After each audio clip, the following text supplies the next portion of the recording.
Hello, today on my channel you will hear an amazing story about life. I hope you enjoy this story. This one struck me to the core. Honestly, I still can't forget it. Enjoy watching. They drove farther and farther north, and if yesterday at this time it was still light, today it was pitch black outside the window. The lights flashed, and more of them came into view as they drove toward the big city. "Let's go for a walk before dinner," Harvey suggested. Veronica eagerly pulled on her shoes. They walked along the train. It was noticeably colder than in the afternoon, and Veronica shivered. "Are you cold?" Harvey looked at her. A little she smiled guiltily, not wanting to interrupt the walk. Without saying a word, Harvey took off his jacket, leaving him in a sweater, and threw it on the girl. "How are you going to live in the north? You're so cold." "I'll think of something," shrugged Veronica, but her face showed that she was confused. "All right." Harvey smiled broadly and, without realizing it, put his arm around her shoulders. Veronica shuddered faintly and wanted to pull away gently, but the pleasant heaviness and warmth coming from his big and strong arm convinced the girl not to do it. Harvey felt her second tense, but the fact that she made no attempt to free herself, he realized that this position suited her and did not remove his hand from her shoulders. That was how they reached their carriage. When they stopped, Veronica stood opposite Harvey and found herself completely in his arms. She looked into his eyes, about to say something, but the words stuck in her throat. The man was looking at her like no one had ever looked at her before. His gaze literally enveloped her. There was warmth, kindness, tenderness, and something else that made her both hot and cold. She could swear that he wanted to kiss her, and she was unbearably ashamed that she herself wanted it. "Comrades, let's go." The conductor's voice brought them back to reality. Harvey took Veronica's hand and helped her up into the car. In the compartment, they were surprised by two big men. They were already seated. The table was laden with food and bottles of alcohol. "Oh, hello. So that's who our neighbors are," said one of the men. "Let's join us. Let's celebrate." "I'm sorry, but I don't drink," Veronica whispered. "Oh, come on. What's wrong with you? We know today's youth. They drink as much as we do, or doesn't your boyfriend let you?" The man nodded at Harvey. "He's not my boyfriend," Veronica objected. "We met on the train." Harvey mentally cursed. Couldn't she see the way these guys were looking at her carnivorously? She'd given them carte blanche with her sincerity. "All right, we'll take the situation as it comes," decided Harvey. The man suddenly decided to change his communication style. Changing his tone to a more polite one, he said, "Well, come on. If you don't drink, don't drink. The three of us will have a good drink, won't we, friend?" The man turned to Harvey. "Guys, I'm sorry, but I'm out too." Harvey shook his head. "I don't feel well when I drink on the road." "Oh, you're so boring." A second man spoke up. "What's your name, you non-drinking companions?" Harvey introduced himself and Veronica. "Archie." The first man held out a huge hand to him. "Archie." The second man grinned. "Men," Harvey decided to interrupt their drinking. "No offense, but could you drink somewhere else?" "What other place?" Archie squinted unkindly. "In the restaurant car, for instance," Harvey said calmly. "Aha, I'll say." Archie entered the conversation. "You can't bring your own." "Did we buy this for nothing?" Archie looked around the table. Harvey looked at Veronica. She was scared. "Veronica, come on, I'll help you bring tea." Harvey turned to the girl and, taking her by the elbow, led her out of the compartment. "Don't worry, now everything will be settled." While Veronica poured boiling water from the Titan, Harvey went into the compartment of the conductors. He didn't stay there long and came out with one of them. The conductor went to another car, and Harvey again took the girl by the elbow. "Come on, let's go have a smoke." "But Veronica slammed her eyes shut in surprise and fear. "Do you want to go back to the compartment?"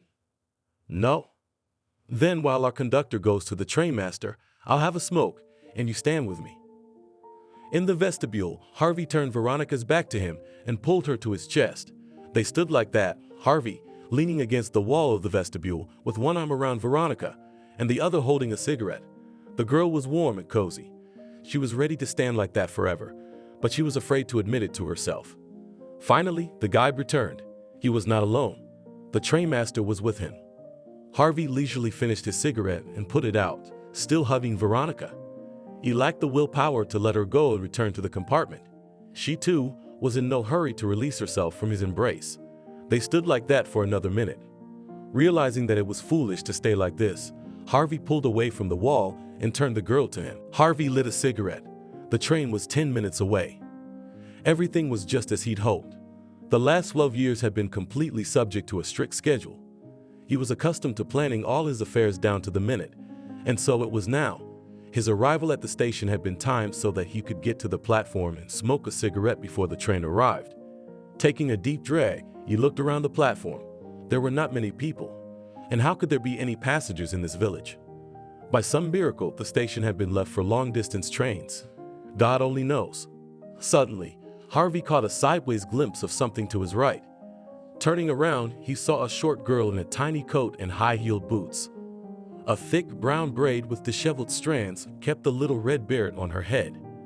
The beret seemed to struggle with the braid, but always remained defeated.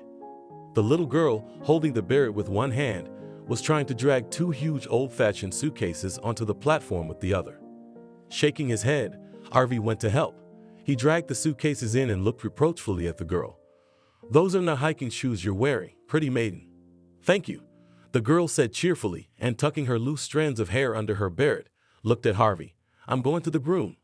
I'm wearing the best ones." She smiled so sincerely that the man's heart ached.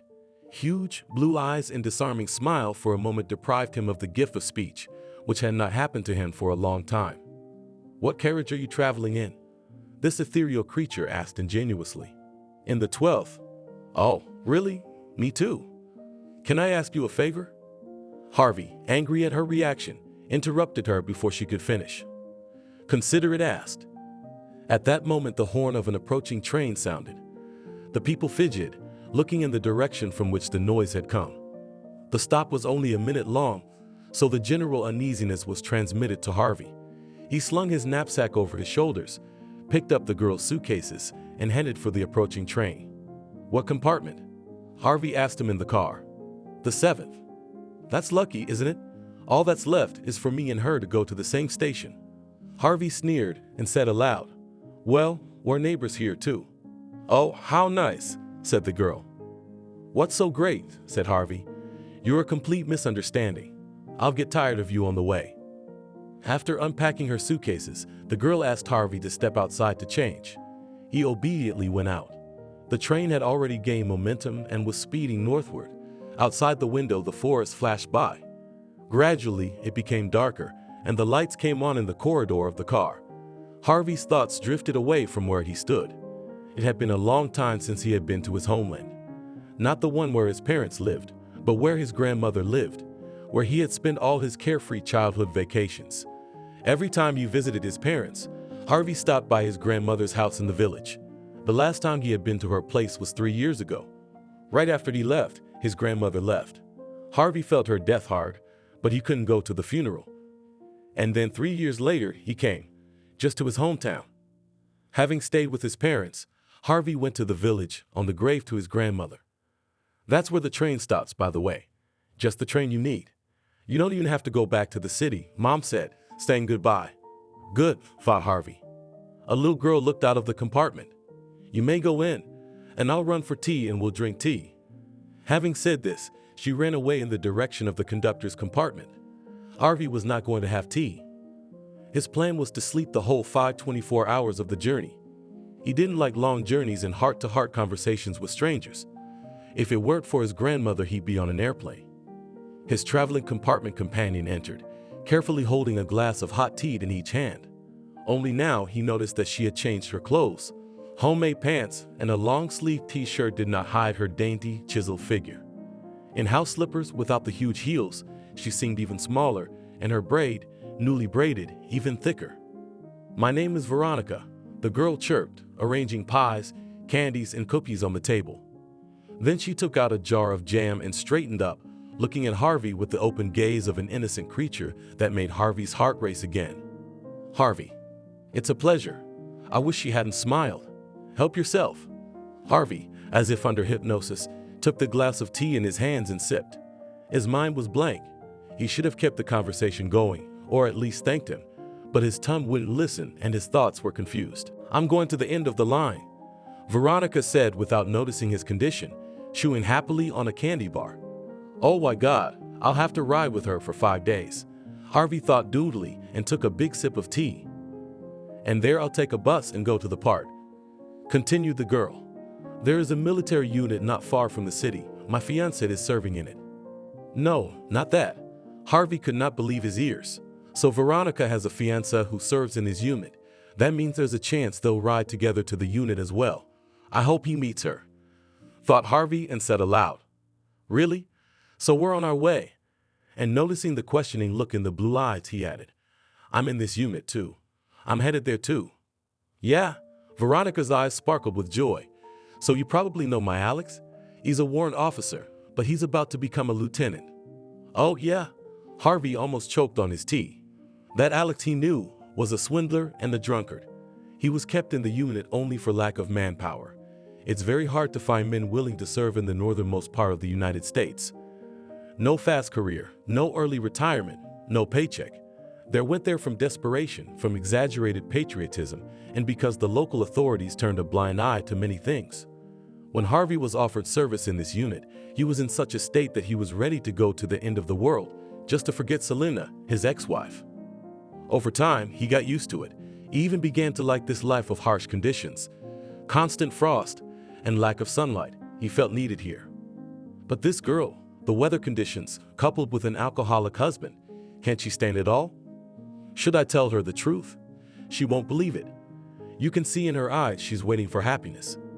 We have a large part, said Harvey cautiously. Perhaps I know your fiancé, by sight. You must know him. He's wonderful. Veronica said it with such confidence that Harvey almost believed it. He can do better with a wife like that. There she is, beautiful, sincere, kind, and open. It's a shame to behave the way Alex is behaving now. Having convinced himself of this, Harvey continued to listen to his traveling companion. And she, with joyfully burning eyes, told that she and Alex had been together since high school. That after school, she accompanied him to the army, after returning from which they planned to get married. While her fiancé was in the army, Veronica managed to learn to be a cook. When Alex stayed to serve under contract, Veronica was only glad. There was no work in their village. Men were drinking and dying. Not lagging behind the men and women, slowly addicted to a drink, they too turned into something eternally drunk and dirty. Such were Veronica's parents. Since childhood, she was brought up by her grandmother. She raised the girl as best she could, and when Veronica received a diploma as a chef, her grandmother, with a sense of accomplishment, died. Alex wrote that just a little bit more and he would get a place to live, and then they could get married. But the housing was not given, and life in the village became more and more unbearable. The remaining classmates of Veronica repeated the fate of their parents and tried to addict to alcohol and the girl. After her categorical refusals, she began to be despised.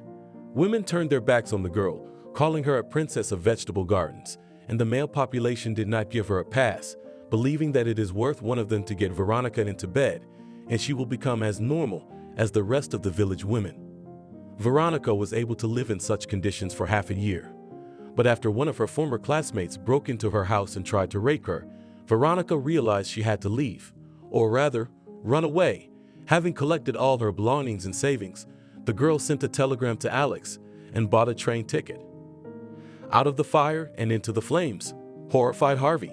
He knew that warrant officer Alex lived in a military dormitory, where in addition to him lived several dozen other single officers and warrant officers, as well as enlisted men left to serve under contract. Where will she be accommodated? In a room where besides her fiancé, there are 3 other men. Men who, due to their remoteness from civilian population centers, rarely have relationships with the opposite sex. Harvey realized that it shouldn't bother him, that the girl was a complete stranger to him, but he couldn't help it.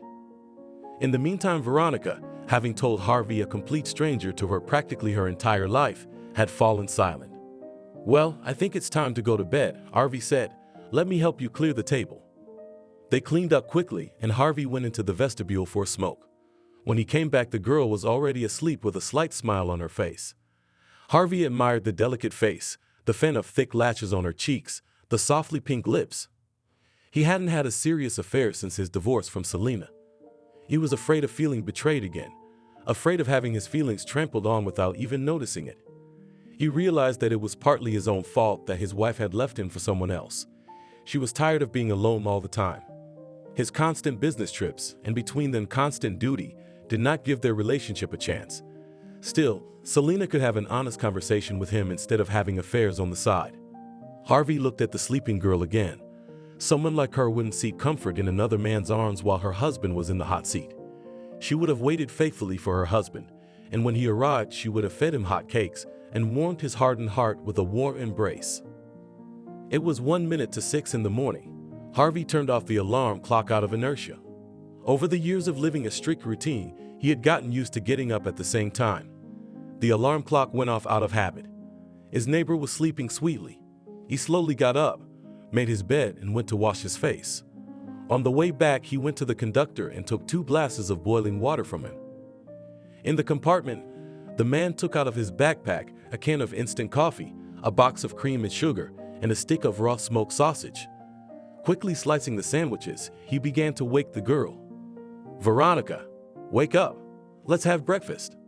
Without opening her eyes, the girl stretched so sweetly that the blanket fell to the floor, and Harvey saw that she was wearing an ordinary nightgown, revealing her long legs and bare arms.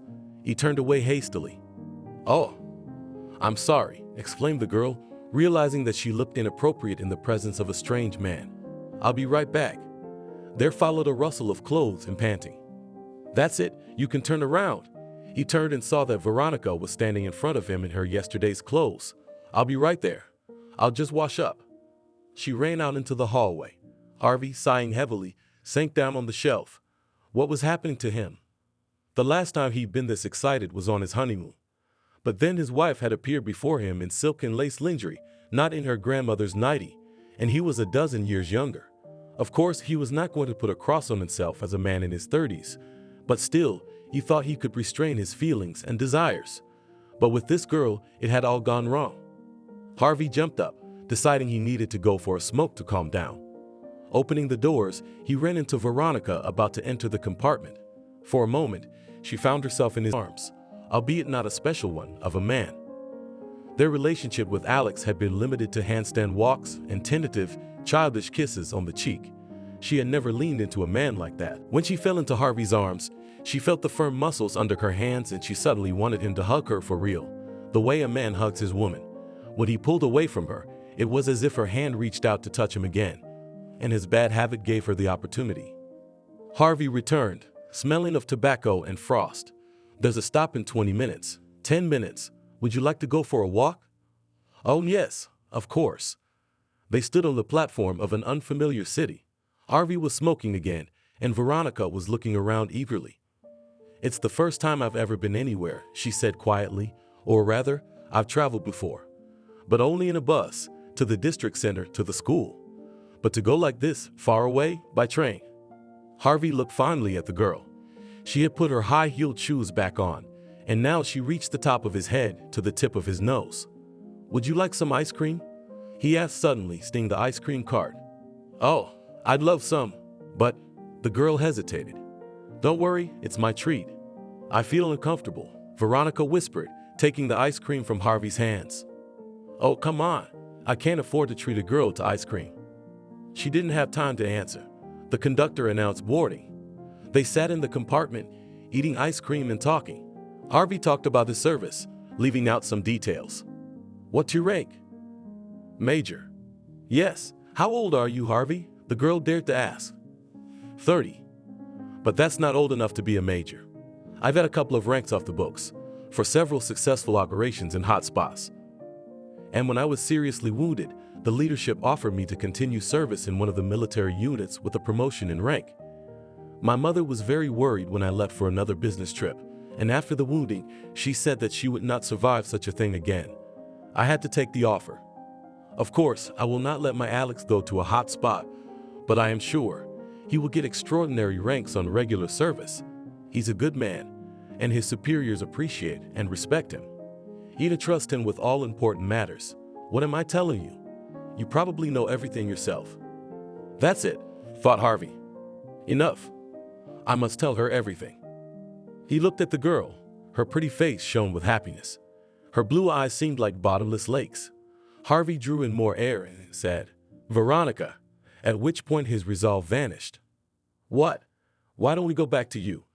It's a long drive, and I'm not so old that I can't be yelled at. Let's. The girl's cheeks turned slightly pink. The next few hours went beautifully. Having found out that Harvey's grandmother was from the same village as Veronica, the girl began to see if they had any mutual acquaintances. Maybe you and I have met before, Veronica thought. Even if we had, I don't think you and I would pay attention to each other. I'm much older than you. And when you're a kid, even 1 year seems like a big difference. Yeah, you're right. You and I are 9 years apart. 9? I thought it was more. Harvey stared at Veronica. She didn't look 21. Why not? Well, for one thing, because you usually go to college after 9th grade. That's 15, 16 years. Then you study for 1-2 years. So I decided. Veronica laughed. No, it's not like that. I entered the school after the 11th grade, at 17 and a half years old. In the first year, the school was renamed a technical school, but it is still called a school out of habit. 2.5 years of school, plus a year of work. Yep, Harvey said thoughtfully. Why not go to college?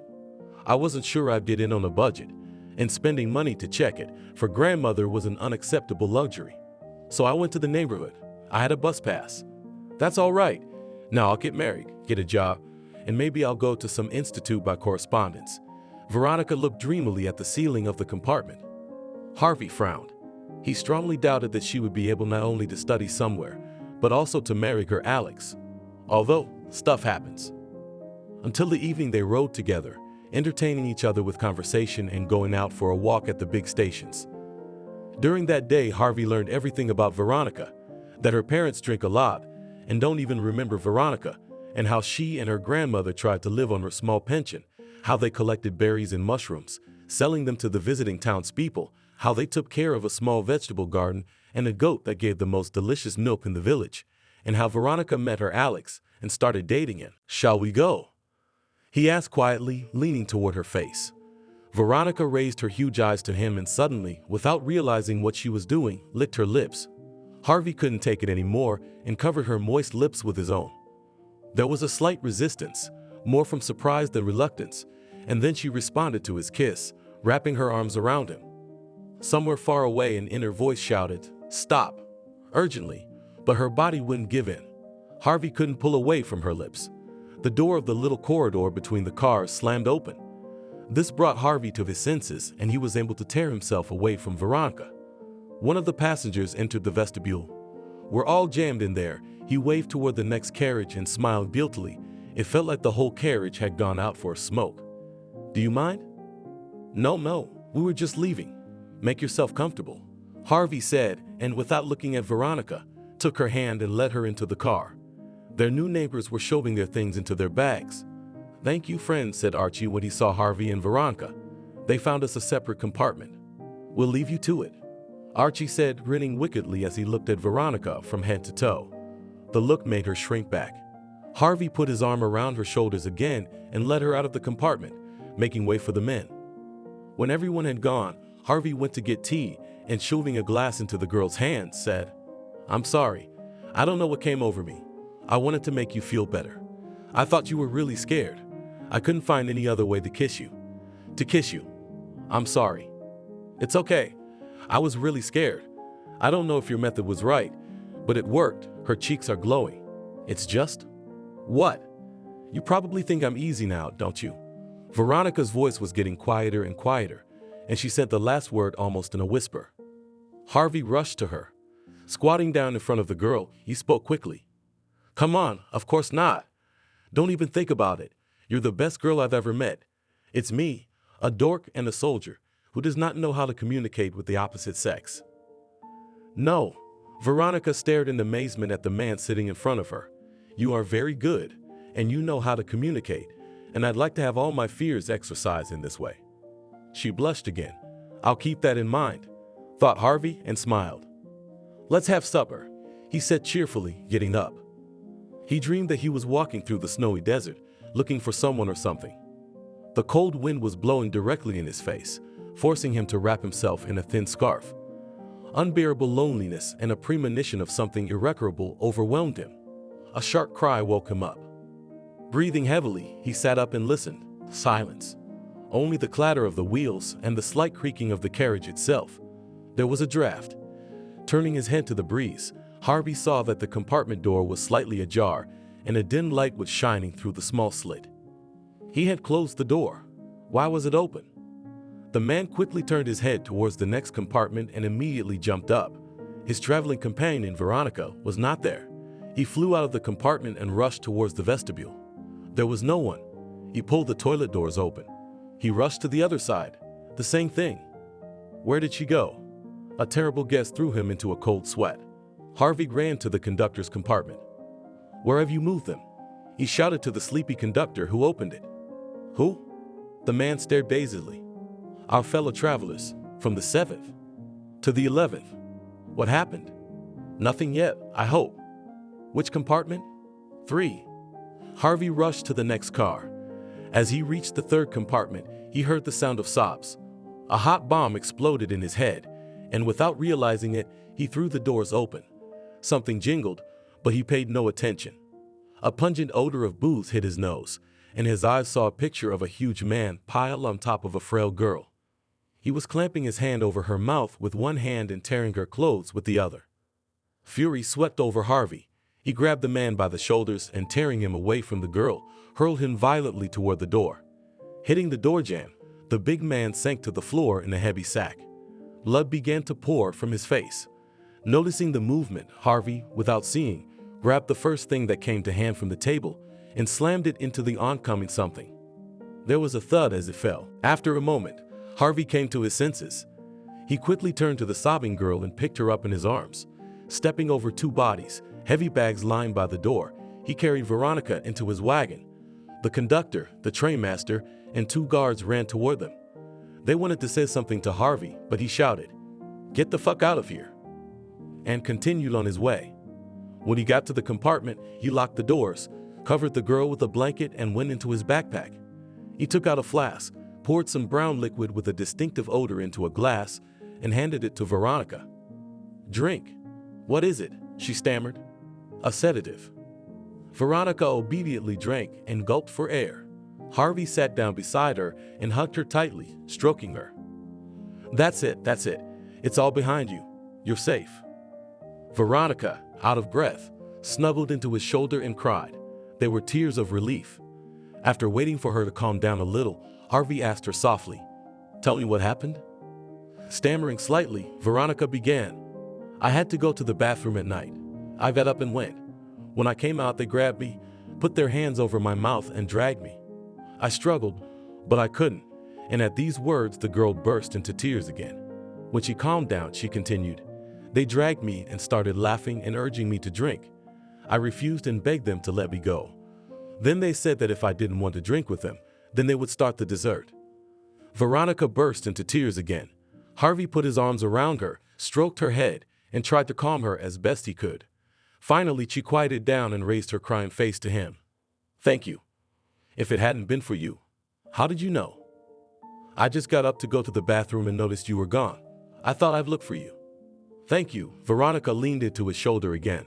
Harvey still had his arm around her, rocking her lightly like a baby. After a while, the girl fell asleep, occasionally flinching, but not waking up. Harvey, stroking the girl's head already by inertia, looked out the dark window. "My girl, where are you going? What awaits you there? If I can keep you safe from the others, I can't keep you safe from your Alex." He searched for more answers to his questions for a long time, but he never found any. Toward morning, sleep began to win out. Harvey carefully lay down on the shelf and, without letting Veronica out of his arms, tucked her in next to him. Veronica woke up with an unusual feeling of some pleasant discomfort. Something seemed to be in the way, but she didn't want to change it.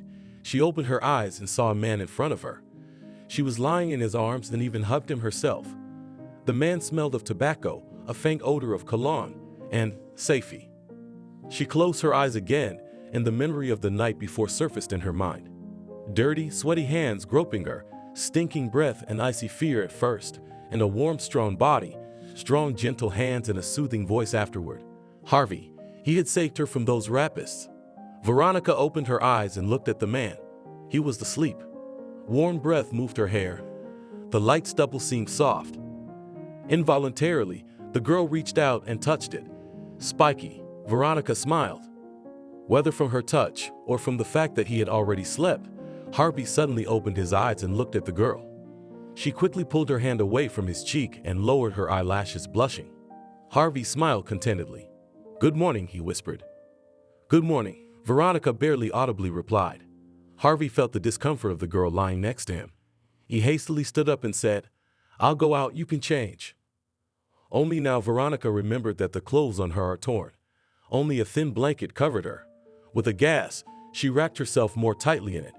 When Harvey came out, the girl quickly changed and looked out into the hallway. "I'm all done." "Good. Let's go wash up and get some boiling water." While Veronica washed up, Harvey knocked on the conductor's compartment.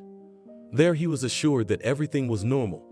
The guilty passengers were under guard and waiting for the victim's decision on their fate. "You were so angry yesterday that we decided not to bother you and to wait until morning," the conductor said guiltily. "It was the right thing to do," Harvey replied. At that time, Veronica appeared. "I'll go and get the head of the train and we'll come back to you, Pepe." The conductor looked at Veronica. "We need to settle the matter of your abusers." They waited for the trainmaster. Then Harvey went to wash up and Veronica, accompanied by the train staff, returned to her compartment. "Soon there will be a big station," the trainmaster began ingratiatingly. "We are obliged to report the incident to the appropriate authorities. Most likely, you will be taken off the train for investigation. I think neither you nor we need it. There's no telling what kind of a course of action he'll take. Believe me, we are fully on your side. But I know from practice, police investigative actions in such cases are not distinguished by correctness and sympathy for the victims. What do you suggest?" Harvey was standing in the doorway and apparently heard almost everything. "We think," he turned to the man, "that you have punished them well. Both of them have suspected concussion, and it is not worth it for the girl to go through the trouble of telling strangers the details of tonight.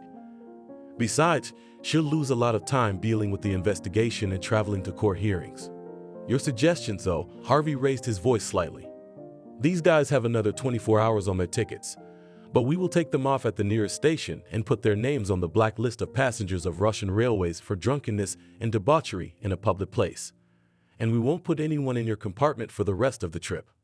Not even with a ticket? Leave that to us." Harvey looked questioningly at Veronica. She thought for a long time, looking at her slippers, then raised her head and said, addressing only Harvey, "It's better just to get them off. I don't want to relive it again, even in memory." "That's good." The satisfied trainmaster got up quickly and went out. The conductor, crumpled and apologized again, followed him. "Let's have breakfast at last." Veronica hurriedly began to set the table. Harvey went to get boiling water. For the next 2 days, they did not part with each other. Veronica was afraid to go out alone. Harvey laughed. "Tamara and I are a couple. Am I stressing you out too much?" Veronica looked with her huge eyes in such a way that Harvey wanted to shout, "A lot. I want you to continue to make me hard." But he said aloud, smiling, "You don't stress me out at all. I like spending time with you. You're a wonderful member." Veronica smiled gratefully. There were 24 hours of travel left. Harvey desperately wished that the trip would never end. He could see that Veronica was looking more and more pensive.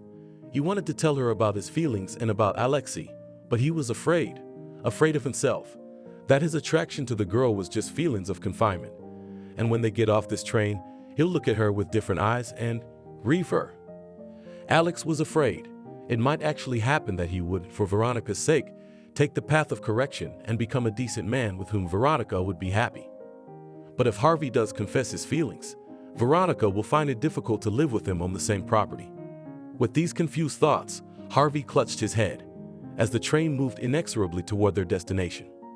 "Veronica, what if you and I go to a restaurant on the last night of our trip together?" "A restaurant?" The girl looked fearfully at Harvey. "But, so to speak, let's celebrate our acquaintance and the end of such a long trip." Harvey interrupted her, realizing that she wanted to object. "Don't worry, I invite you and all expenses will be covered. And no refusals will be accepted.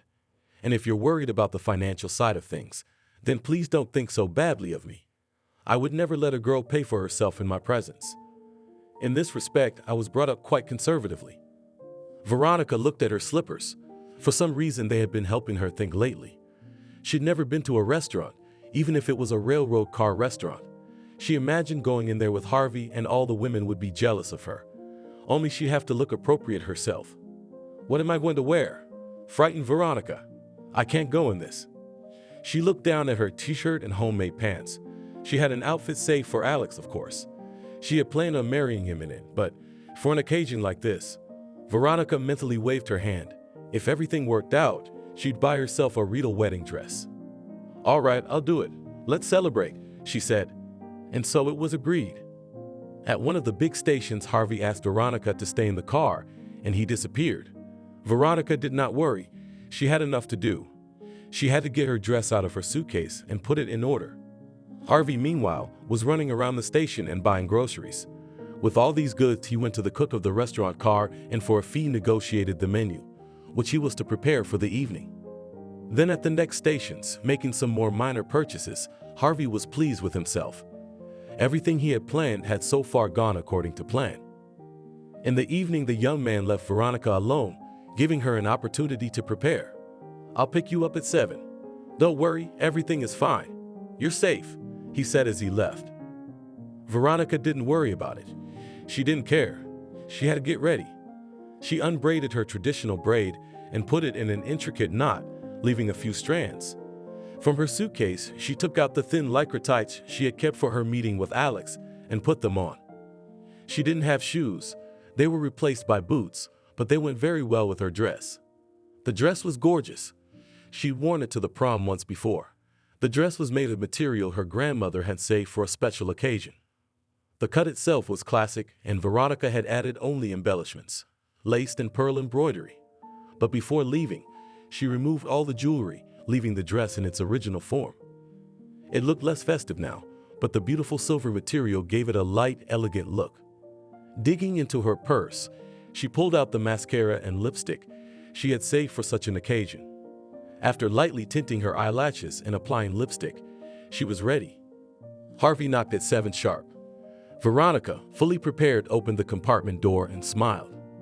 As they entered the restaurant car, they attracted a lot of attention. A young man, tall, with a military appearance in a perfectly fitting shirt, a military jacket with all the awards, and a small fragile girl with shining eyes. Their appearance did not go unnoticed. The table they were ushered to was beautifully set, right down to the small bouquet of tea roses. Veronica felt like she was in a fairy tale with Prince Charming. Harvey was so charming and caring, so gentle and courteous, and so handsome. The man himself, for his part, could not look at his companion either. When she came out of the compartment to him, he was speechless for a few moments. She seemed to be an airy haze, woven of silvery threads. He wanted to steal her and take her far away, and then kiss her until she realized he was her destiny. All good things must come to an end, and so this beautiful evening was coming to an end. They had sat until almost closing time, and it was time to go back to their compartment. Veronica, how would you like to dance? The question surprised the girl so much that she stared at Harvey, not knowing what to say. I've got some pretty big records on my phone. We can go back to the compartment now and continue the party. Are you serious? Why not? Or are you tired and want to lie down? No, of course not. I just can't imagine what it would look like. You'll see. Let's go. They got up and headed for the exit of the restaurant car. At the counter, Harvey lingered a bit longer, grabbing a bottle of champagne and some leftover cakes from the cook. They drank the champagne, savored the cakes, and danced. Harvey did have records of music that were not modern, but not bad. Veronica liked dancing to this music, liked the weight of his hand on her waist and the warmth of his other hand holding her palm. She liked to feel his strong muscles under her palm. It seemed to her that in his arms she was protected from the whole world. With each new glass, they pressed closer and closer to each other. Veronica began to feel dizzy from the drink, but she didn't want to let Harvey go, so she dared to lay her head on his chest. Harvey gently stroked her back and stopped. It was hard for her to take the pills. They kept coming back out.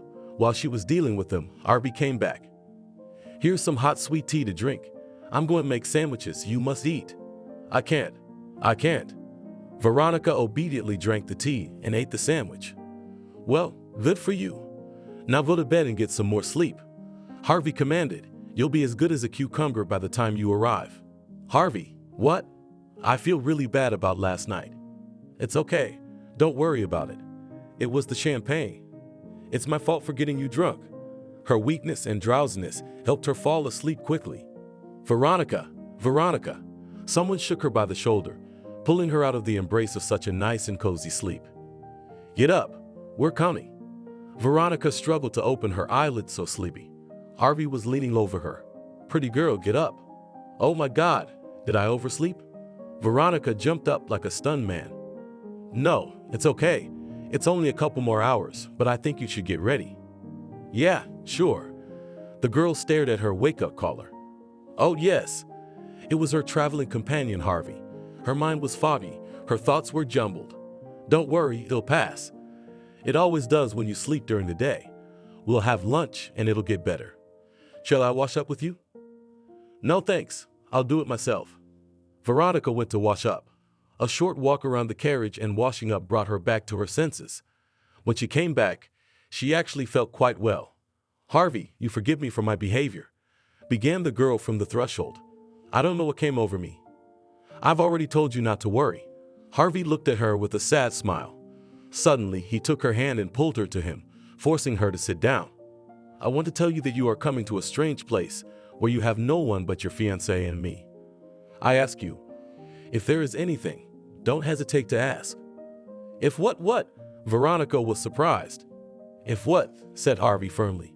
The train was inexorably approaching the final station. The suitcases were packed. The passengers sat waiting. Maybe you will go with me. Harvey looked at the girl questioningly. No, I'm sure Alex will meet me. Veronica, rising on tiptoe, peered into the crowd. Harvey was gone. The train she was on was sent to the depot. Veronica stood alone on the platform. He didn't get my telegram, or he was not released from duty. She justified Alex. What am I, a helpless girl? I'll get there myself, decided the girl, and having asked the porter, went to the bus stop. Wait, Surgeon. Harvey gazed into the crowd coming out of the station. Veronica and her fiancé were nowhere to be seen. Let's get to the bus stop. There she was, frozen, standing in her little coat in the middle of the harsh northern winter, alone. See the civilian, dressed in summer clothes? Yes, comrade Major. Let's take her. Veronica wanted to refuse, but Harvey was already putting her suitcases in the trunk of the Wazik, and it was so cold that she could not get a tooth on a tooth. She could hardly have objected in that cold with her teeth clattering.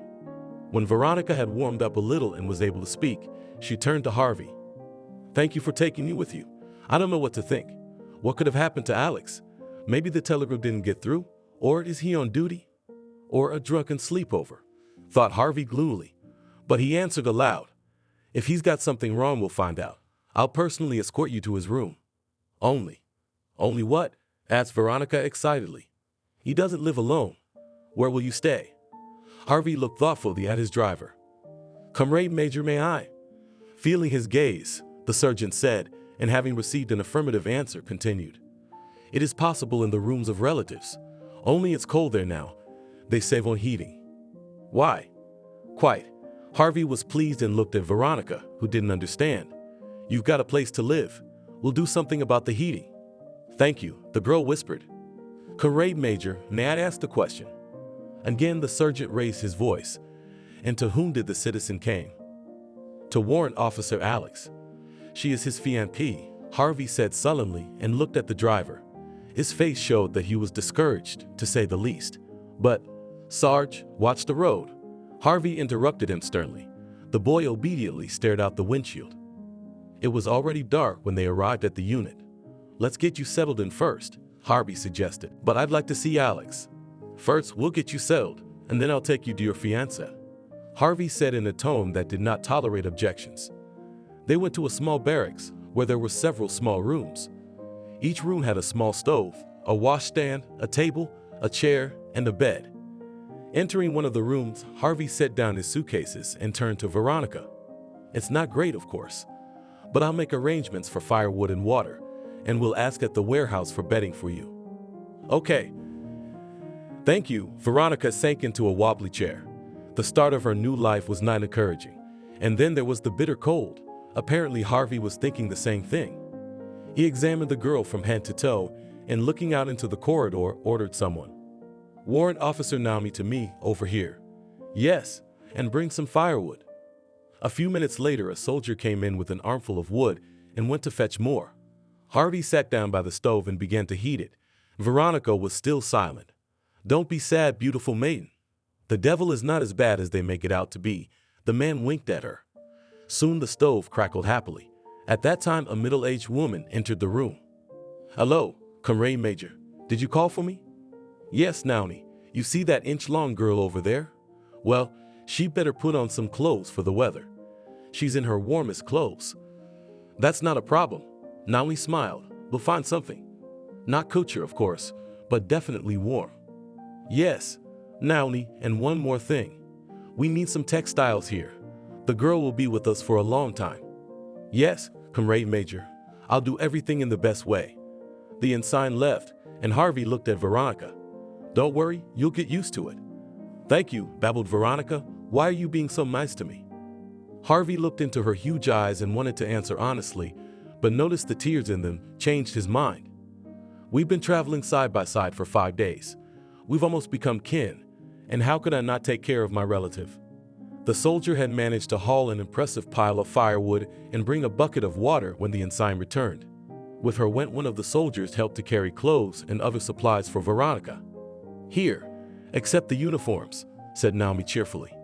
"Thank you," smiled Harvey at her. "You can go." "Well, get changed and let's go on a tour." He turned to Veronica. The girl obediently went to the pile of clothes Naomi had brought. It was a military warm jacket and the same warm pants. Instead of warm boots, the girl was given neat little white felt boots. Naomi had not forgotten about the headdress. A warm cap with an earth flap completed Veronica's new winter costume. "It looks good on you." Harvey smiled happily. "Let's go." It was a short walk. The military dormitory was 200 meters from the barracks. On the watch sat the sullen old commandant. "How do you do, Comrade Major? You're back already?" He jumped up at the sight of Harvey. "As you see, Jack, Alex has a fiancé here. You don't know if he's in his room." The commandant's eyes widened, but when he saw the major's stern look, he came to his senses and answered grudgingly, "At home. It's the 5th day he's been at home." And without another word, he sat down in his seat. "Lord, what's the matter with him?" Veronica was worried. "Is he ill?" She looked anxiously at Harvey. He turned to her and took her by the shoulders. "You'll find out now. Only I ask you very much in the future, if anything, do not hesitate to contact me." "Okay." "What's wrong?" The girl almost screamed. Harvey silently took her hand and led her. When she reached the 3rd floor, he pointed to a shabby door at the end of the corridor. "Go on. I'll stand here so as not to embarrass you." Veronica went to the door, knocked. No one answered. She knocked even louder. "Who the devils have brought there?" A drunken voice shouted from behind the door. "Come in. It's open." Veronica pushed the door open. The smell of stale sweat, dirt, and alcohol hit her nose. Alcohol. A bright light bulb illuminated a cluttered large room with 4 beds and a table in the middle.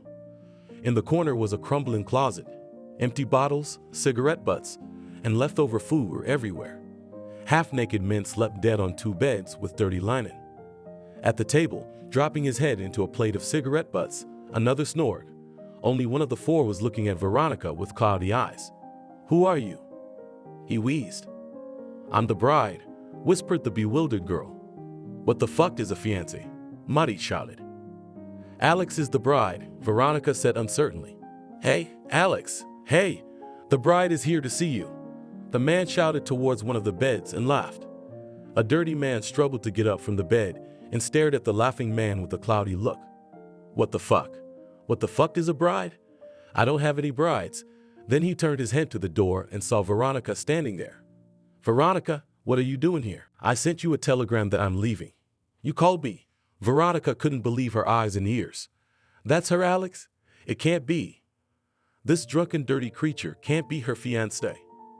"Did I call you?" He shouted in surprise and anger, but then he soured. "Oh yes, I thought you did, but not now." The boy was angry again. "Ah ha ha ha," still burst out laughing sitting at the table. "Lech, and you, I hope, on all the bride that called? It's not fair." The speaker rose from the table and swaying, went to Veronica. "Let you be my bride today." He smiled lewdly and said to her, "Because Alex is not in shape today, right Alex?" He turned to Alex. I'm only out of line today, and then you'll always be first." Veronica frightenedly backed up and bumped into someone. She shrieked and turned around sharply. "I'll have you court-martialed first," in a calm voice said Harvey, who had heard the very beginning of the conversation and hurried to Veronica.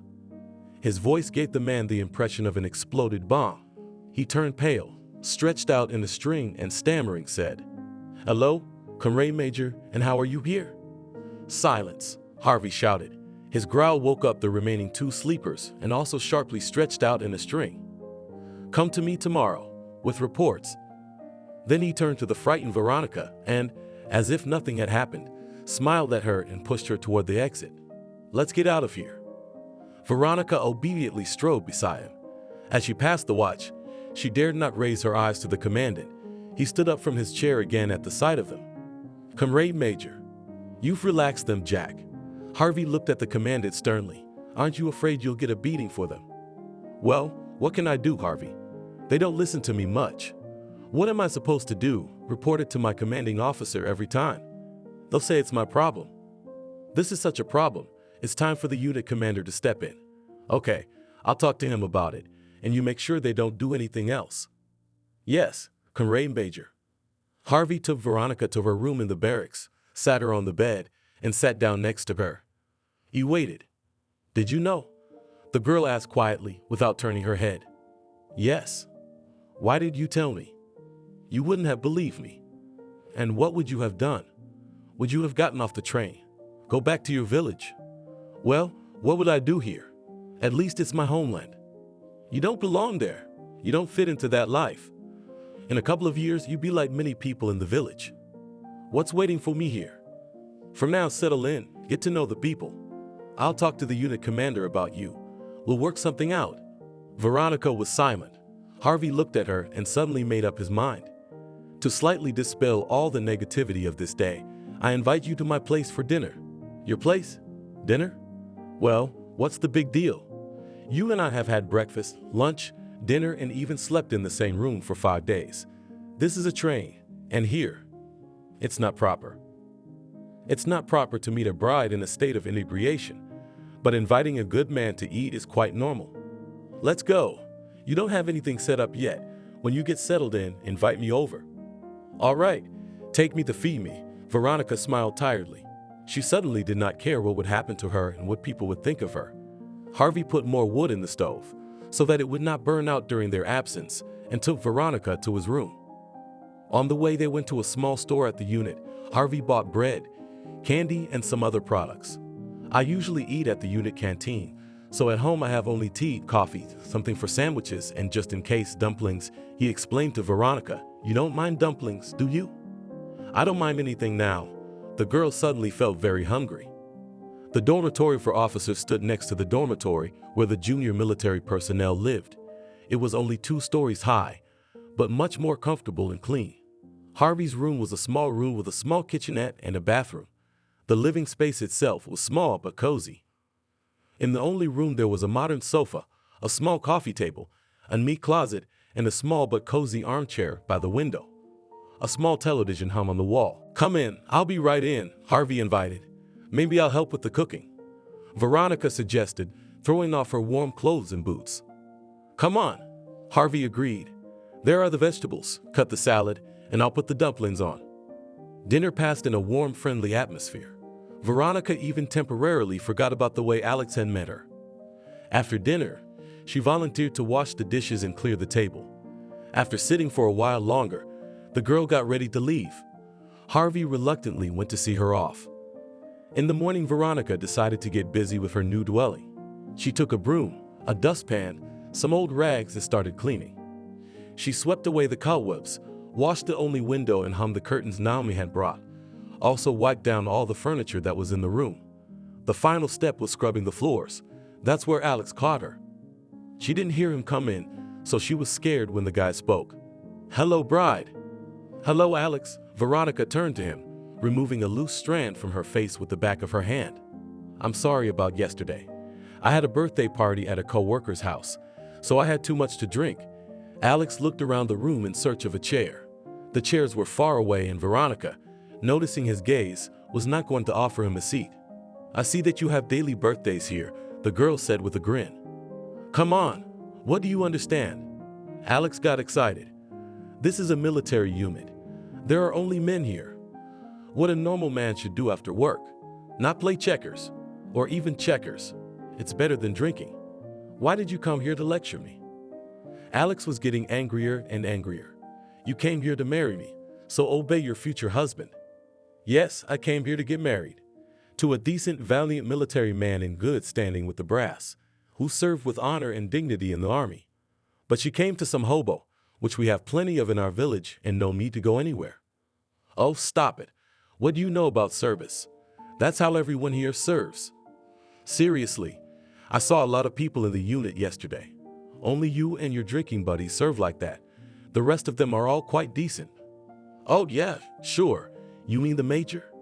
Yeah, I'm no match for him. I'm not a major. I heard you came with him. You hooked up on the train. And you thought you was more promising than some warrant officer.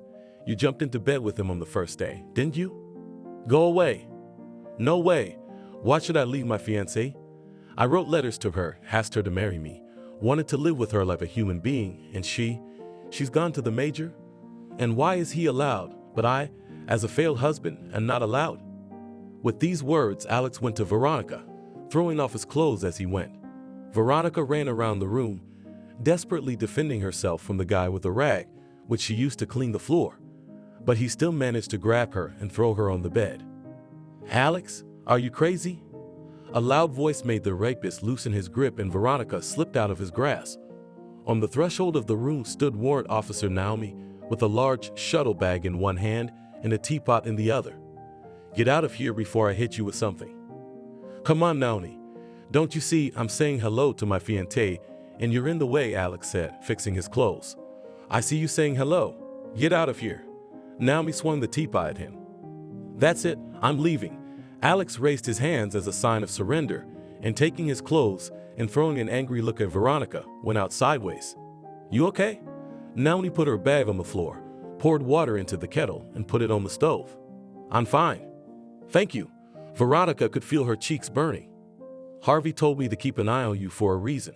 I see you're doing a little makeover. Naomi changed the subject. Here, I've got something else for you. With these words, she handed Veronica a bag. There was nothing in the bag. Dishes, sanitary and hygiene supplies, food, and even some clothes. Veronica stared fearfully at the warrant officer. I don't even know what to say. Thank you, is quite enough. Take it apart. But where did you get all this? Did you buy it? I'll give you the money now. Veronica fussed. Don't you dare. Naomi waved her hands. It's all from my warehouse. It's all dead weight, so I found a use for it. And the clothes are after my daughter. She's about your age, but she's gotten a little bigger since her daughter was born, so she won't need them, but you will. And the groceries? You didn't bring them from the warehouse, did you? Harvey told me to get it for you. So this is for him. There's a kettle whistling on the stove. Oh, let's have tea then. Veronica suggested happily. Or, are you in a hurry? Naomi looked at her watch, thought for a moment, and waved her hand. Come on. The command will be consulted for a long time. They won't lose me for another hour. And she threw off her warm military jacket. Veronica quickly set the table, and the two satisfied women sat down to drink tea. You just call me Naomi, asked the warrant officer. I do not like these officialisms, especially from good people. How do you? You know that I'm a good person. Veronica looked at the woman in surprise. It's written all over your forehead. Naomi laughed. Veronica laughed in response. This woman was so direct and friendly. They sat and drank tea. Veronica told about herself and Naomi about her service in the unit. I thought only men went into the military, Veronica said thoughtfully. No way. Naomi waved her hand cheerfully. Only we have 4 women serving in the unit. Me, the commandant of the officers' dormitory, Warrant Officer Smirnova, Lieutenant Catherine, a paramedic, and Major Ariana, a political officer. And so we have a lot of women on the territory. A saleswoman in the store, in the cafe. Only girls work, in the canteen cook. Oh shit, we don't have a cook. I married a local captain, and he just got transferred to another unit. Who cooks? Veronica was surprised. They put soldiers in charge for the time being. They cook on a first-come, first-served basis. But You understand what these greens can cook. The whole command has switched to dry rations from their cooking. Naomi, I'm sorry to just. Veronica decided to take a chance, but the thing is, I'm a chef by trade.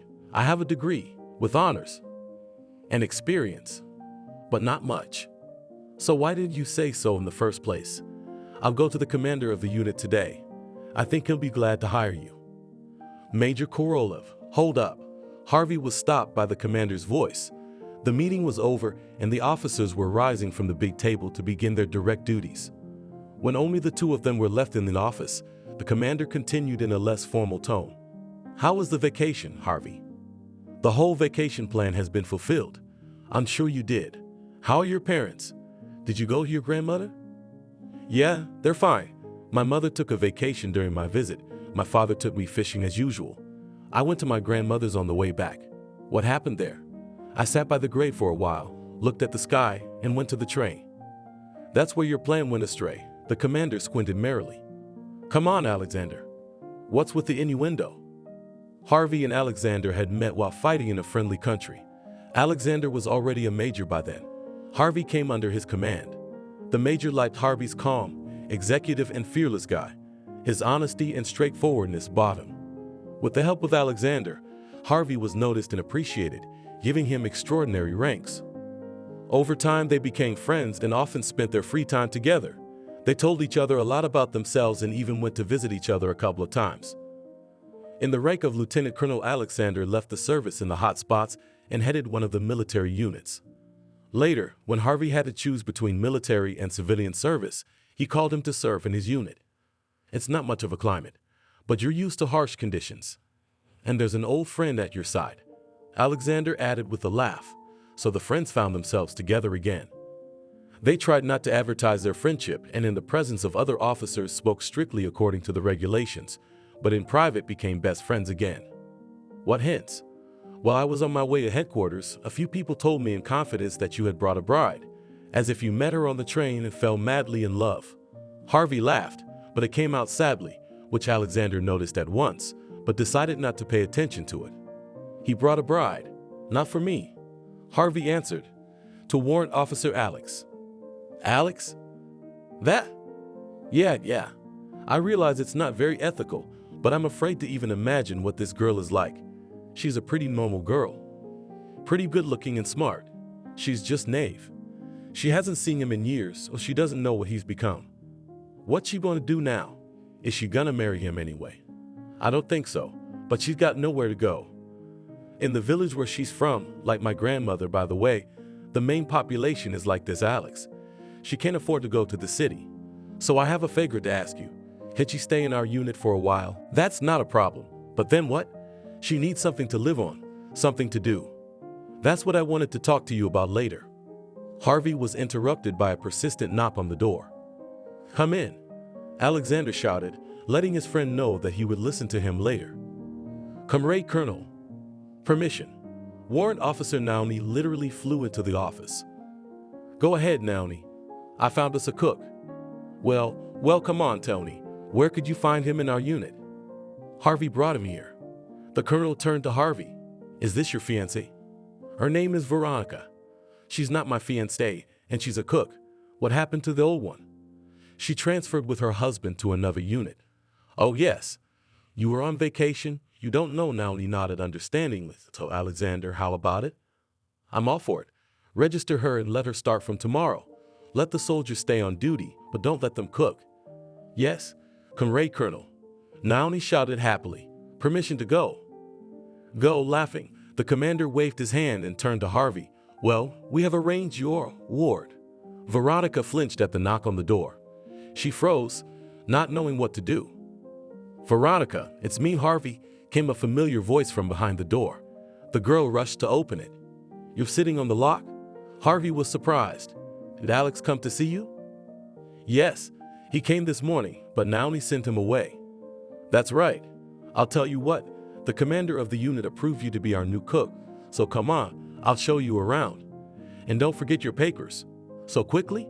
Veronica was both pleased and surprised. Great, thank you very much. And she, giving in to some impulse, threw herself on the man's neck and kissed him on the cheek. Automatically he embraced her, held her tightly against him, and was ready to kiss her, but he came to his senses at the right time. Veronica, too, realized that she was behaving indecently and recoiled, blushing. "I'll be right back," she said curtly and rushed to get dressed. The whole unit came to the dining room for breakfast, even those who had never eaten in the canteen before. Everyone wanted to look at the new cook, whose appearance was growing more and more rumors. Someone said that she came to warrant Officer Alex, and since she was his fiancé, she was a bum like him. And how did the commander of the unit entrust her with the kitchen? They were indignant. Some said she was Major Korolev's sister, but the most knowledgeable objected that she was not a sister, but a fiancé, and she was already pregnant.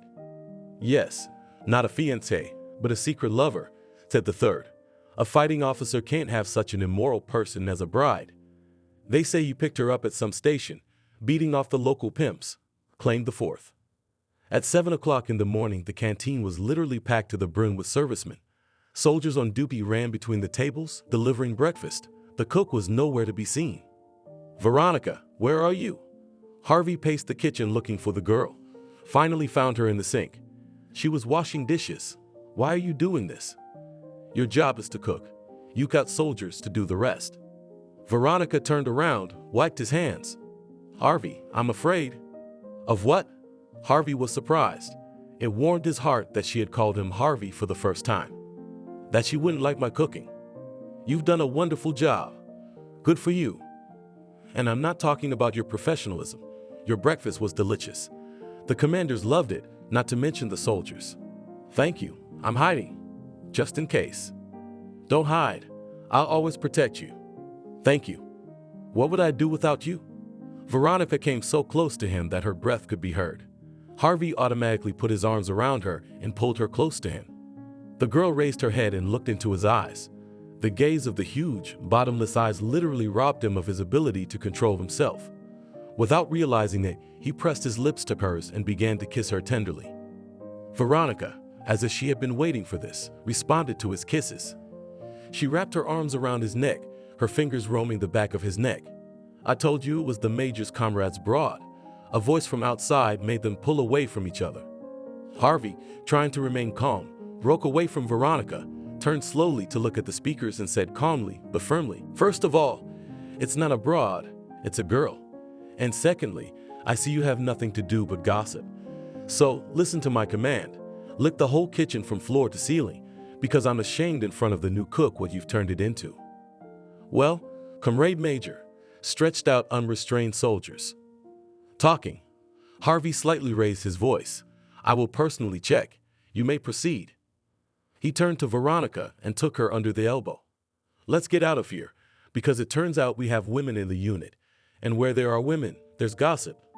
"But I've got dinner on the stove," the girl stammered. "It won't take long." They went into the pantry. "Veronica, since you're now an employee of our unit, the colonel ordered to assign you a room in our dormitory." "In the dormitory?" The girl shrieked in fright. "No, I'll manage somehow." "The officer's dormitory, where I live. The conditions are better there and you don't have to heat the stove. Our former cook used to live there with her husband, and they left almost all the furniture and they've done some decent repairs. It's fine for the first time. Then you can redecorate as you want, and you'll be safe if your fiancé decides to visit you again." "Oh, Harvey." Veronica's eyes filled with tears of gratitude. "You do so much for me. And I don't even know how to thank you." "Thank you is enough. Anyway, I'll pick you up tonight and we'll move in." "What tonight? What's the holdup?" "Well, I was thinking the weekend." "Well, the weekend's a long time away. It's not that big of a haul. We can do it in a couple hours, maybe less." That evening, the move was safely accomplished. The days went by. Veronica got up very early and ran to work. Until late in the evening, she worked like a squirrel in a wheel, and then slowly went home with a sense of satisfaction and pleasant fatigue. She liked her new job, her new home, and her new acquaintances. It was a stark contrast to her old life. She made friends with Warrant Officer Naomi, who often dropped in between lunch and dinner for a cup of tea. Veronica also became friends with Victoria, a sales clerk, where she would drop by to buy some candies for tea and coffee. Lately, she had become addicted to it. She liked to sit in silence in the mornings, while the stoves were heating up, and enjoy a cup with a fragrant drink. One thing that saddened Veronica was that she rarely saw her major. During lunches, she looked with all her might into the crowd of servicemen, but she never saw him. "Well, what did you want?" She consoled herself. "Comrade Major is a wonderful man. Helped you, a fool, to settle in life, and that's enough. Or did you hope that he would fall in love and get married? He's got plenty of suitors for his hand and heart. Major Ariana alone is worth a lot." Major Ariana was really good. A tall, beautiful blonde with an appetizing figure and perfect posture. She wore her uniform like it was a designer outfit. The plume of expensive, exquisite perfume made all the personnel of the unit turn around. Almost the entire male population within a radius of several kilometers was sighing for her secretly and obviously. In her office, flowers and candies were not overflowing.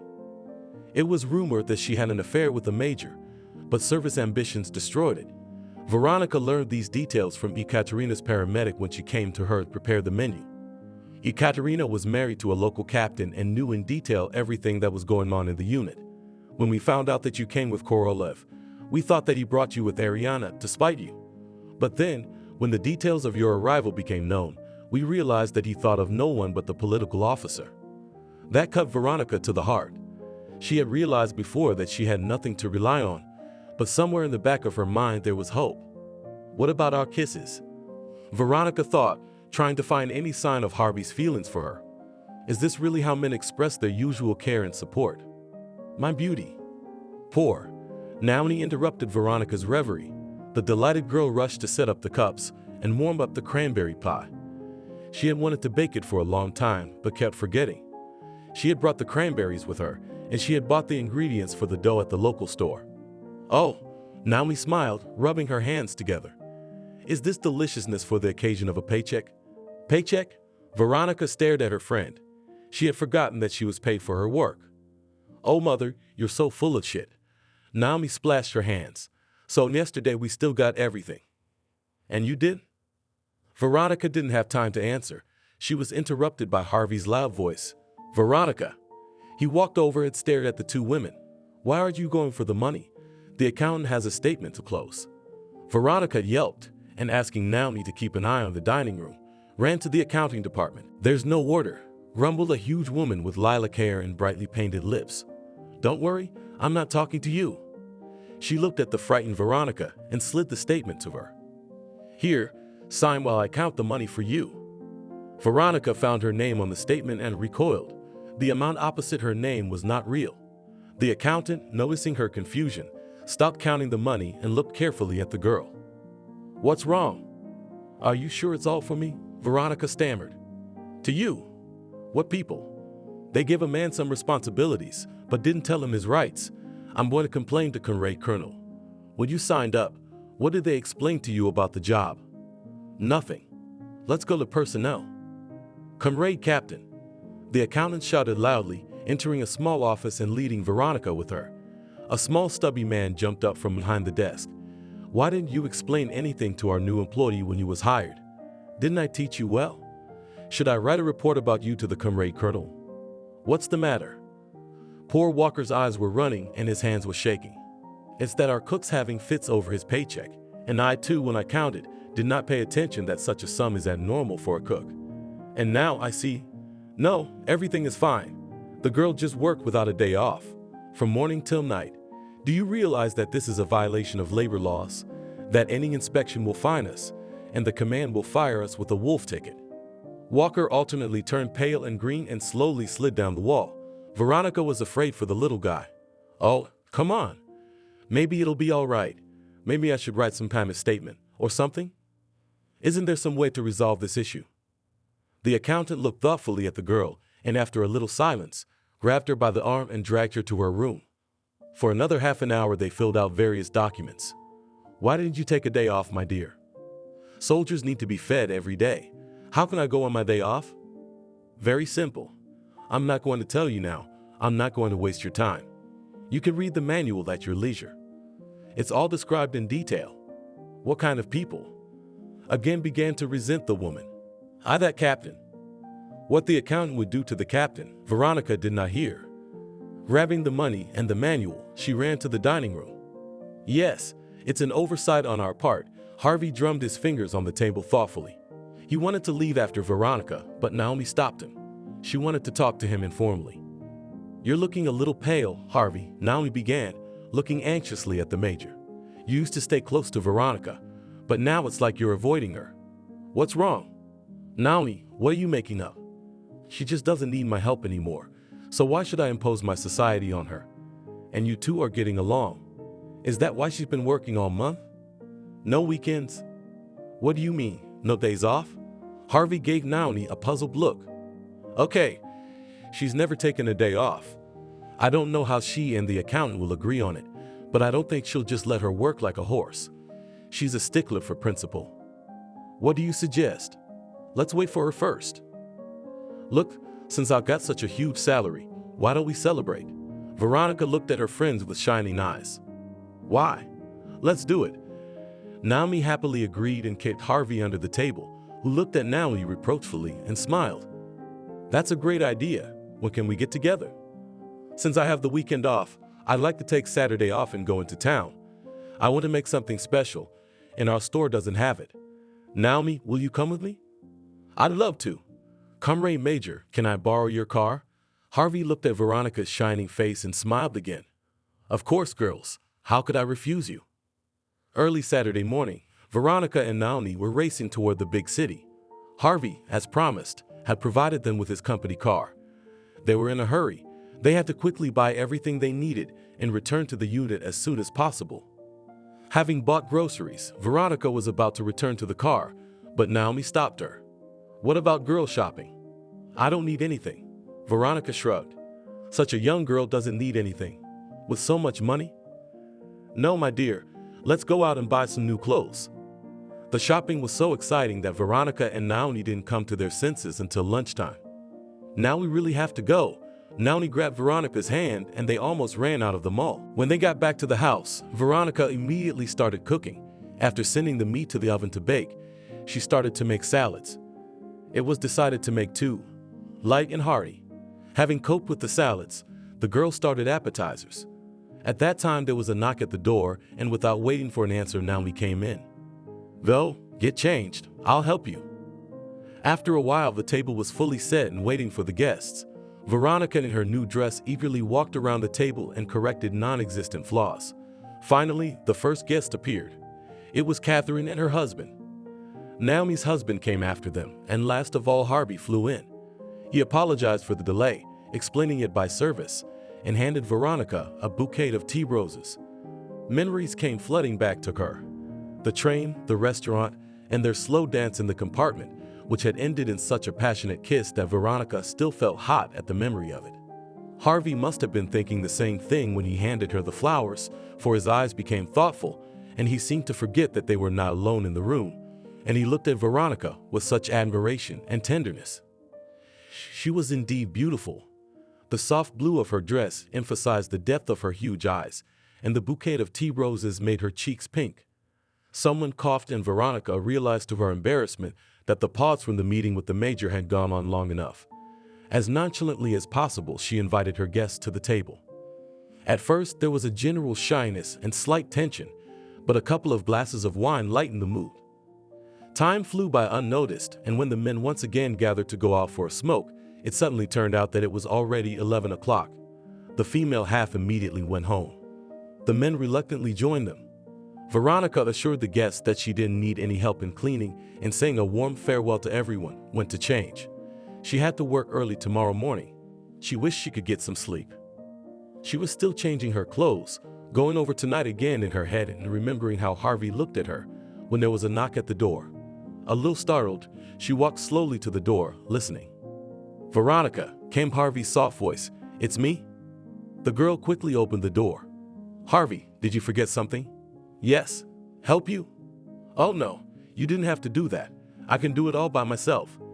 And you're going to bed half an hour late, and you've got work tomorrow. I'll clear the table and you do the dishes.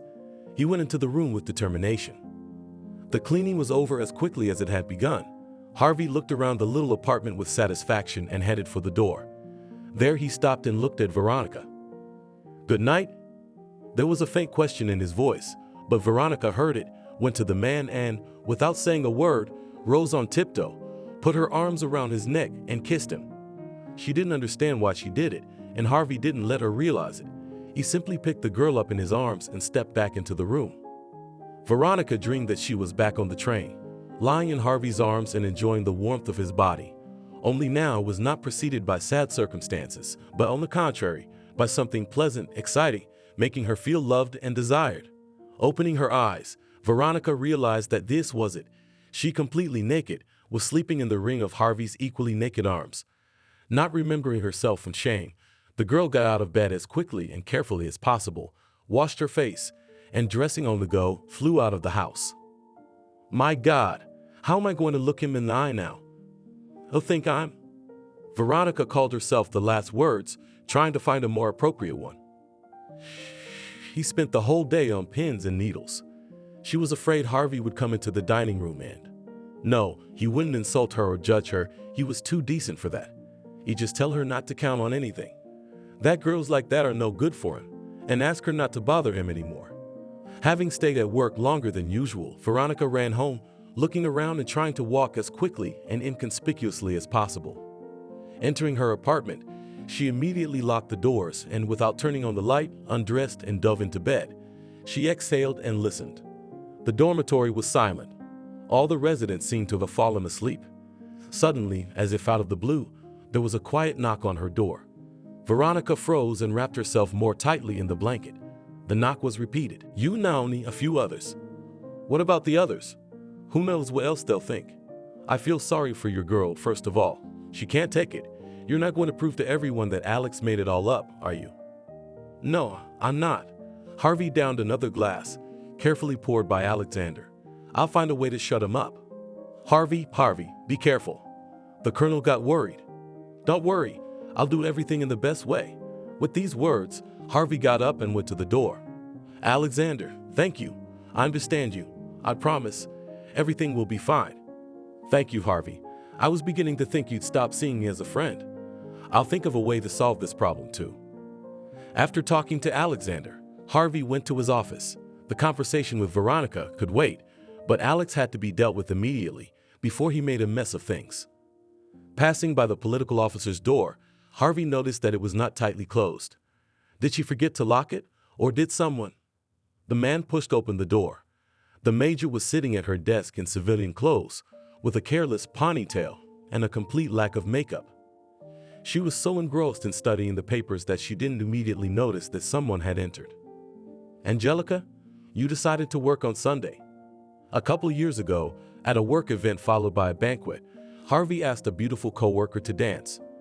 The next morning, they woke up in the same bed. Somehow, an affair began immediately. Angelica, in addition to beauty, had a remarkable and sharp mind, easy character, and a complete lack of desire to create a family. I was already there is not my it, to please a man and have no say. And in general, for me, career comes first. Harvey was in complete agreement with her. Except for passion and respect, he felt nothing else for Angelica. Their meetings, which over time became less and less frequent, always followed the same script: restaurant, bed. Having satisfied their needs, they easily said goodbye and ran away on their own. In the unit, they were considered an ideal couple and thought that the wedding is not far off. But the young men only laughed and slowly drifted away from each other. Soon the passion subsided, and sensibly reasoning that it was not worthwhile to mislead each other about feelings, they parted as good friends. Harvey knew that after a couple of months, Angelica was being courted by a businessman from the city. He was so persistent that the girl gave in and moved in with him. But the absence of a wedding ring said that she was still successfully avoiding the wedding. Although Alex called to tell me about your protege, thanks to him, of course, mine was gonna drag me to some banquet for the mayor. And this is my excuse not to go. I didn't even put on my uniform. I was in a hurry to get away. It's my day off. I can go without my uniform, right?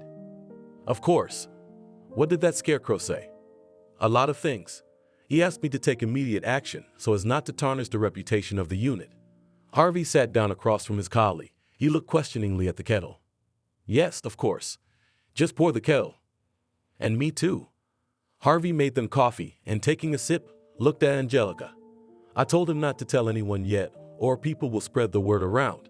If we have such an immoral person in our ranks, it will be a great blow to the reputation of the unit, and we don't want the moral character of our exemplary unit to suffer, do we?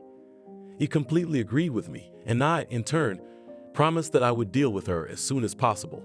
So I came on Sunday to deal with it. Angelica grinned. Angelica, Harvey began, but she interrupted him. Harvey, I know what you want to tell me. Naturally, I didn't believe all the ravings of that drunkard. I've studied your girl's case, of course, but that's only because I have to study all cases. But the fact that the bravest major in our unit has a crush on our little cook says a lot about her reputation. You couldn't fall in love with an immoral girl. A few minutes later, all the participants of the meeting went to their workplaces. Angelica and Harvey were walking together and talking quietly. Suddenly, a furious Alex flew up to them and grabbed the girl by the elbow and turned her around. He asked you to do it, didn't he? Yelled the warrant officer, spitting saliva and pointing the finger of his free hand at Harvey. You've got to please your lover, don't you? Doesn't it bother you that he's sleeping with that cook? He's doing it to spite you. Or did he promise to come back to you if you set me up? Angelica, I'm sorry. Harvey grabbed Alex's arm, forcing him to release the girl, and punched him in the face with all his might. Groaning, Alex sank to the floor. When he came to his senses, Angelica and Harvey had already left. Did you see that? Did you see that? The warrant officer yelled to the officers passing by. They say I'm overstepping my authority. Why don't you go sleep it off, Alex? Yes, your legs are not holding you up at all. You better quit it. People were laughing. He did not go to the service, decided to return to his room in the dormitory. There, in a secluded place, was waiting for him a consolation, which he could drink alone, without sharing with anyone. The dormitory was quiet, and the servicemen were at their workplaces. Anticipating the soon-to-be alcoholic solace, Alex opened the door of the room and, entering, quickly closed it. Turning to his bed, he literally went cold. Major Korolev was sitting on it. His whole appearance did not bode well. Come in, don't be afraid, said the major. I won't be long. From his voice, calm and quiet, Alex's legs gave out, and one thought was pounding in its head.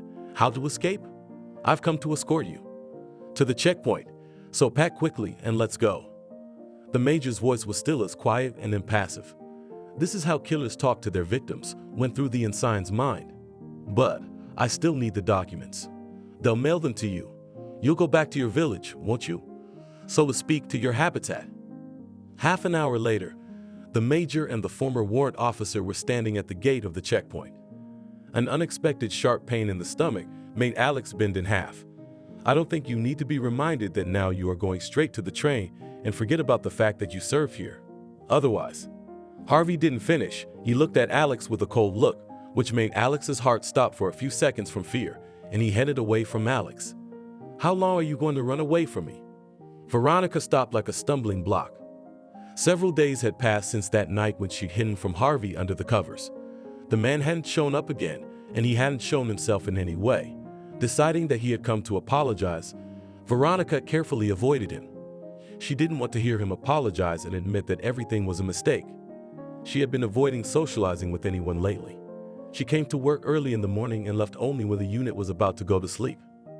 The only person she kept in touch with was Naomi. She still dropped by every day for half an hour to drink tea and tell her the news. That's how Veronica found out that Alex had launched a whole event against her to humiliate her as much as possible and embarrass her in the eyes of the unit leadership. Veronica was so upset that she cried. Not expecting such a reaction, Naomi began to comfort her. What's wrong with you? Do you think anyone will believe him? Why wouldn't they? No one knows me, and he's been here for a long time. Exactly, that he's been here for a long time and everyone knows him. No one will believe him. Your major has already started to take action. Naomi stroked the girl's head. Harvey? Yes. Do you really think he let you down? Naomi looked at Veronica, puzzled. Do you think he'd stand up for me? Veronica looked hopefully at her friend. Already, satisfied that Veronica had stopped crying, Naomi smiled and continued. I was afraid he'd get his own way, like kick his ass. But he did better. He talked to Major Ariana. Ariana? But she's his ex-girlfriend? So what? They're good friends now. And Angelica is a very good person and an even better specialist. That fool Alex went to her too, but he really is a fool, if for so many years did not realize that Angelica always gets to the bottom of things and not take her word for it. So she got to the bottom of it. Not today, tomorrow is a big meeting, which will be attended by the entire staff, except for conscripts and on duty. I'm afraid Alex will be in trouble.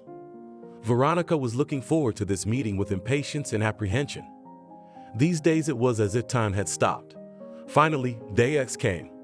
Early in the morning, an agitated Naomi came running in. She continued to think about it as she walked home late at night. All sorts of thoughts popped into her head, but none of them gave her an answer. At the door to her small apartment, she found Harvey squatting. "How long are you going to run away from me?" he repeated. "Aya, don't run." "Then, why don't you ask him out?" He stood up. Veronica had no choice but to nod and open the door. "I've got to make things right at some point," she decided.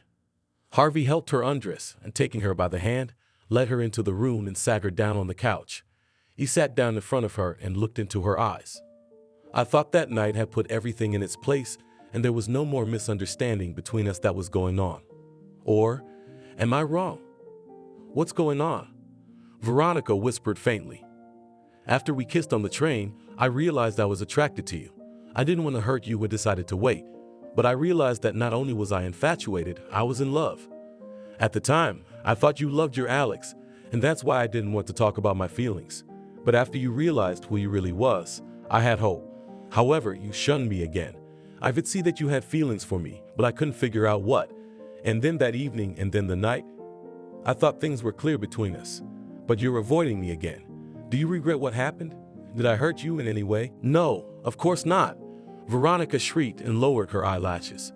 "It's just that I thought that you thought I was easily available and didn't want to hang out with me anymore."